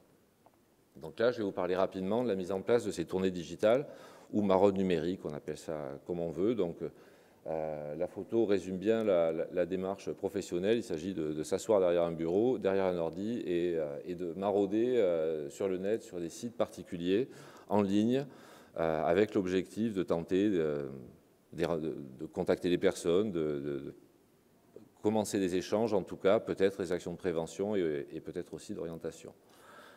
La mise en place, pour nous, elle a suivi un protocole un petit peu simple. On a fait un diagnostic avec des usagers ressources. Je pense que dans chaque CARUD ou dans chaque ZAPA, il y a des personnes qui pratiquent le chemsex qui sont repérées. Donc on a travaillé un peu avec eux sur le repérage des sites de rencontres, ce qu'eux utilisaient dans tous les cas. L'identification des codes du groupe, il y a un mode de communication particulier avec des emojis, un glossaire particulier. Et puis on a réfléchi ensemble sur les messages de prévention et on a remodélisé ces messages lorsque les réponses nous ont conseillé en tout cas de les remodéliser. Et l'idée de tenter d'associer des personnes concernées effectivement dans la démarche, que ce soit des médiateurs santé pairs ou des pairs aidants, est plutôt nécessaire. Quelques difficultés assez rapidement, donc la difficulté de s'inscrire sur les sites, il y a des refus pour les assauts de prévention, il y a un bannissement de certains termes, chemsex, prostitution ou autres, etc. Alors, quelques compétences pour des professionnels de CARUD traditionnels comme on l'était. Il faut être compétent et à l'aise avec les nouveaux outils numériques. On a malgré tout favorisé le travail en binôme. Il y a quelques difficultés spécifiques sur ce travail-là qui est facilité quand on est à deux. Il faut des outils basiques. Ce n'est pas un sac à dos pour faire des maraudes ou des bonnes baskets. C'est plutôt un ordinateur et une tablette ou un téléphone ou autre. Voilà, il y a des risques particuliers, l'exposition récurrente à des images et à des textes pornographiques. Donc il y a peut-être un travail d'accompagnement autour de ça, en tout cas de surveillance. C'est un travail très répétitif, avec peu de résultats immédiats, ça c'est dans les risques, et un taux de retour qui est souvent très faible par rapport à l'investissement en tout cas. Et les limites, c'est autour de tout ce qui arrive en ce moment sur la manière d'intervenir sur Internet. C'est que les données sont déclaratives, on ne sait pas exactement si elles correspondent à la réalité des personnes ou pas. On ne sait pas qui se cache derrière les annonces non plus. Si la personne concernée a bien eu les infos, il peut y avoir la barrière de la langue. Et je reviens sur la difficulté de mesurer l'impact de ces messages-là avec un résultat sur du très long terme. Quelques exemples de communication sur ces sites-là. Alors on va essayer à chaque fois effectivement sur certains sites de repérer, puisque les mots chemsex sont interdits, donc de repérer dans des annonces ou dans des codes particuliers ce qui peut nous orienter vers une pratique du chemsex. Donc on voit sur le premier message en haut à gauche que la personne recherche des plans tripants et bien perchés, donc c'est peut-être un indice. En haut à droite, vous avez l'exemple de notre message d'accroche, en tout cas, qu'on diffuse. Et puis, sur les pseudos, au milieu des pseudos, on va voir apparaître le mot chem, souvent, donc ce qui peut nous orienter sur l'idée que ces personnes-là sont intéressées pour faire du chemsex. Et puis, je vous en parlais rapidement, mais il est encore plus large que ça, mais il y a quelques emojis et quelques glossaires, ou en tout cas un langage particulier à connaître. Donc on voit le bonbon qui va nous orienter sur le fait qu'effectivement il y a des produits de synthèse, et puis tout un glossaire qui permet d'essayer de comprendre ce que les modes de communication sur ces sites-là, PNP, pour sexe avec drogue, donc ça paraît un indice marquant sur le fait qu'il peut y avoir une recherche de chemsex, d'autres mots pour la recherche de personnes, de travailleurs du sexe en tout cas. Celle-ci, on s'en fiche un peu. Le but de tout ça, effectivement, c'est de créer un contact avec un public qui n'est pas présent. C'est une méthode pour créer un contact afin de faire de la réduction des risques, ce qui est un peu notre idée. Donc, la réduction des risques, une fois que le public vient vers les structures ou finit par arriver, donc elle va tourner autour de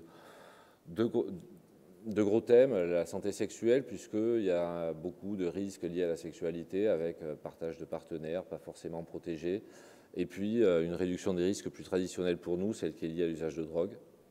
Et dans les principales problématiques qu'on peut observer jusqu'à présent, donc tout ce qui est autour du surdosage, la gestion des descentes, effectivement, beaucoup d'abcès, je l'ai surligné parce que ça revient beaucoup ces derniers mois et ces dernières années, beaucoup d'abcès de plaies liées à la pratique d'injection, donc pratique d'injection qui est apprise par les pairs et de très mauvaises pratiques avec beaucoup de soins liés à ça. Une rapide dégradation sanitaire, en tout cas, suite à ça. Beaucoup de tests VIH, VHC, VHB qui sortent positifs pour ce public-là. C'est un des seuls publics qui va aussi avoir des infections sexuellement transmissibles, comme la syphilis, ou ça revient beaucoup auprès de ces publics.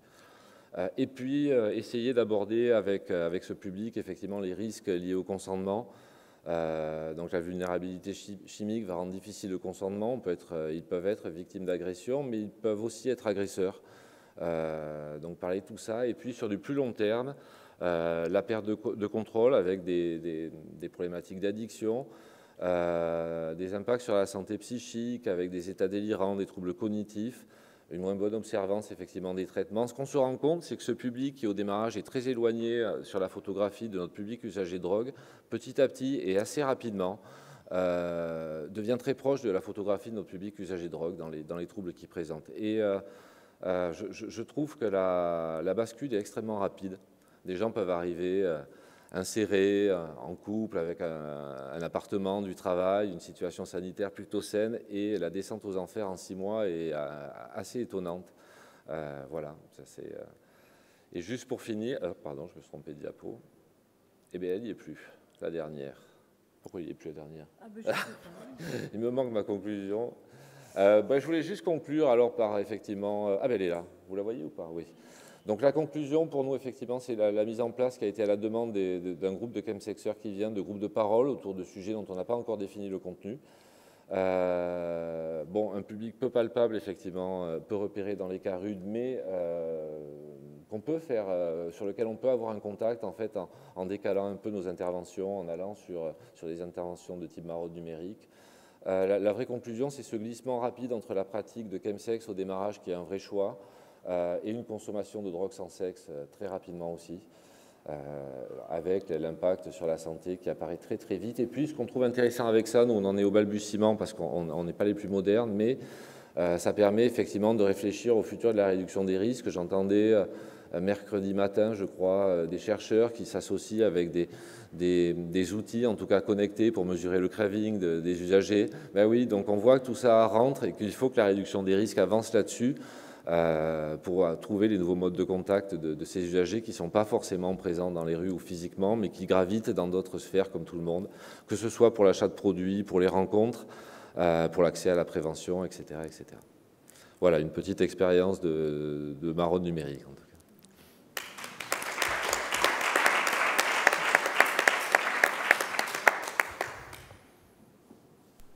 Est-ce que vous avez des questions? Ah oui. Merci Olivier pour cette très belle expérience. Une question effectivement à laquelle on est confronté, que c'est un public qui pour le coup a besoin d'un accompagnement important au plan addictologique, psychologique, de soutien parfois psychiatrique, médical, infectiologique, enfin, mais qui est très éloigné évidemment de nos structures et des structures d'accompagnement. Donc la question que tu posais est centrale, c'est-à-dire comment faciliter leur accès aux soins finalement. Et là, l'expérience proposée là, avec les maraudes numériques est super intéressante. Nous, ce qu'on avait essayé, ce qu'on essaye toujours, qu'on pratique toujours d'ailleurs, c'est plutôt des approches en lien avec des associations communautaires style aide, avec des groupes de parole, des choses comme ça, auxquelles on participe du coup pour essayer d'établir des contacts avec les personnes, ou des présences dans des lieux de prescription de PrEP, où souvent il y a une forte concentration de chemsexers. En revanche, on a le même constat que tu évoquais à propos des maraudes numériques, c'est que ça demande un investissement de temps considérable pour un retour d'orientation qui est relativement faible. Donc je ne sais pas si on peut le faire ici ou à une autre occasion, mais il faudra peut-être comparer quelles sont les voies, sinon les plus efficaces, et voir aussi d'ailleurs si c'est le même style ou si chacune de ces voies peut-être amène des personnes différentes. Donc c'est le premier aspect, est-ce que on peut parler de ça. Le deuxième, et qui rejoint pour le coup l'introduction de Mélina et un peu ce qu'on évoquait tout à l'heure, c'est que typiquement c'est le domaine où on s'est adapté en faisant un accueil spécifique, communautaire. C'est-à-dire à l'image des Anglais, par exemple, ce qu'on avait développé en ce qui me concerne, c'est qu'initialement, en tout cas, l'accueil des personnes se fait dans un local qui n'est pas celui d'un XAPA ni d'un CARUD, c'est un local banalisé, etc., avec une forme d'accueil qui fait un peu médecine libérale, avec petit café à l'entrée et tout. Et là où je vais dans le même sens que toi aussi, c'est qu'on se rend compte qu'une fois que les personnes ont pu dépasser les représentations qu'ils avaient de nos centres, où ils imaginent des salles de conso avec des gens défoncés, c'est pas du tout leur univers, on se rend compte qu'une fois qu'on a établi un lien, on peut les faire basculer dans un XAPA normal, surtout avec les mêmes personnes, etc. Donc où finalement l'identité, si j'ose dire, usagée de drogue arrive à être intégrée par la personne et que du coup il accepte d'entrer dans des circuits dédiés alors qu'initialement c'était difficile. Mais bon, je sais pas ce que tu penses. Alors pour l'impact, c'est dur d'évaluer l'impact sur la file active du nombre de chemsexers. Ce qu'on sait, mais alors c'est facile de faire un lien avec... ce qu'on sait, c'est que c'est extrêmement long et c'est très compliqué quand on fait du travail de rue avec un sac à dos. On va voir des usagers, on parle à des gens, c'est plutôt chouette, ils sont d'accord, ils ne sont pas d'accord, en tout cas il se passe quelque chose. Là on est derrière un ordinateur, il ne se passe pas grand-chose. On ne sait pas qui c'est, il n'y a pas d'interaction, c'est pas très valorisant pour les professionnels. Donc il y a énormément de messages envoyés dès qu'il y a une suspicion de chemsex, en tout cas, de messages d'accroche, énormément. Ce qu'on se rend compte, c'est que depuis de nombreuses années, quand on fait notre petit débriefing du soir, notre petit staff de la journée, souvent des professionnels vont dire « Tiens, celui-là, il fait du chemsex. Est-ce qu'il est venu par le biais de notre maraude numérique ou est-ce que c'est un phénomène qui rentre naturellement dans les CARUD? J'en sais rien. » J'ai envie de dire que c'est grâce à la maraude, mais je ne suis pas sûr. En tout cas, on a une certaine... Les professionnels ont maintenant une certaine facilité à parler de chemsex avec des usagers sur un CARUD. C'est peut-être par ce travail de réflexion qu'on a eu par ailleurs. Il y a beaucoup de chemsexeurs, en tout cas, dans la file active. Je ne peux pas l'évaluer, même au doigt mouillé.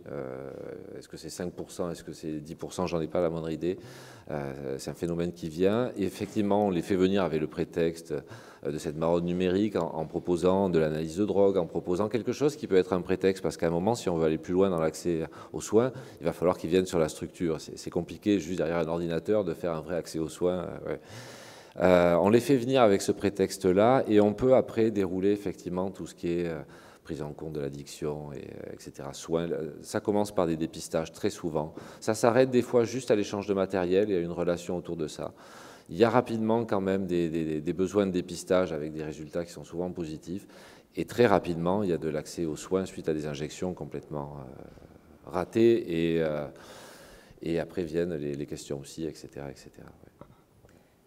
Je me permets d'ajouter, c'est une méthodologie qu'on a modélisée aussi via l'établissement, l'allée vert qu'on fait à Poppy, donc l'établissement de réduction des risques liés à la prostitution, où on a beaucoup de temps de maraude numérique justement pour contacter les personnes qui se prostituent sur Internet, puisque ça, c'est là que ça se passe. Donc c'est vrai qu'on a pris ce modèle-là pour le mettre sur le public chemsex, qui n'a pas forcément les mêmes problématiques, sachant que les personnes qui se prostituent n'ont pas forcément de problématiques d'addiction. Et là, c'est un modèle, c'est pour les personnes qui consomment avec des conduites à risque sexuelles. Voilà, donc c'est vrai que c'est quelque chose qu'on essaie d'adapter là, avec notre expérience par ailleurs d'un public qui se prostitue, une méthodologie qu'on a vraiment poussée. Et d'ailleurs qu'on on a un site maintenant, mais peut-être que vous avez entendu parler de Rose. Oui. C'est plus de l'allée vert, c'est du bottom-up où les personnes peuvent venir directement nous parler. C'est pour les mineurs et les jeunes de moins de 25 ans qui se prostituent. On n'est pas encore là concernant le chemsex, mais c'est une piste. Ouais. C'est en tout cas un nouvel outil pour tenter de contacter les personnes, quelles que soient les pratiques. Et ça se passe sur Internet. On ne peut pas y échapper. C'est vrai que le travail social a un peu de mal à se saisir de ces outils, même encore aujourd'hui, mais on y vient. On y vient. On y vient.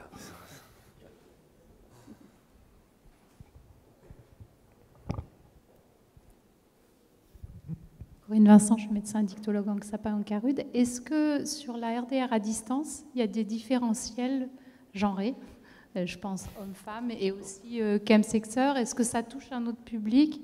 Et est-ce qu'on a réfléchi à comment avoir une visibilité pour tout un chacun de ces sites-là?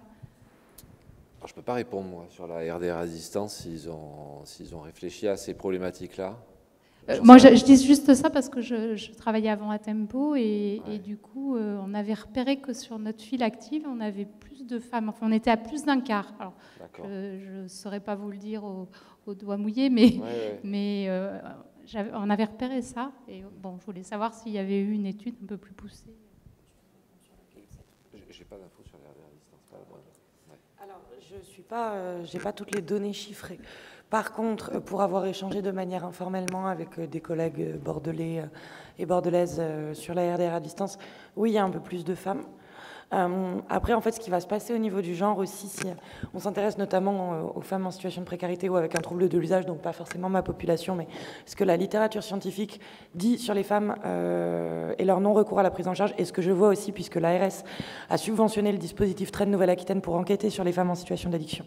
Donc moi, ce que je vois, c'est qu'il y a des situations de codépendance des usagères de drogue vis-à-vis du produit et vis-à-vis des conjoints, et qu'il y a des relations d'emprise où les conjoints vont empêcher les usagères d'aller dans les structures pour chercher du matériel ou chercher les TSO, où du coup le conjoint prend le matériel pour deux ou les TSO pour deux.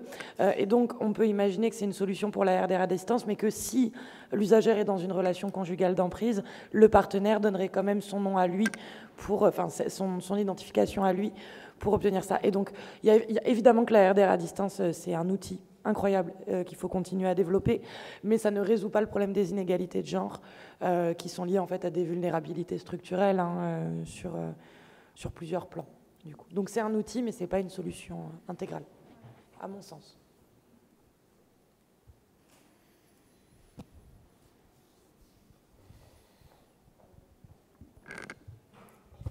Merci. Ouais, Olivier, je te rejoins tout à fait quand tu disais la rapidité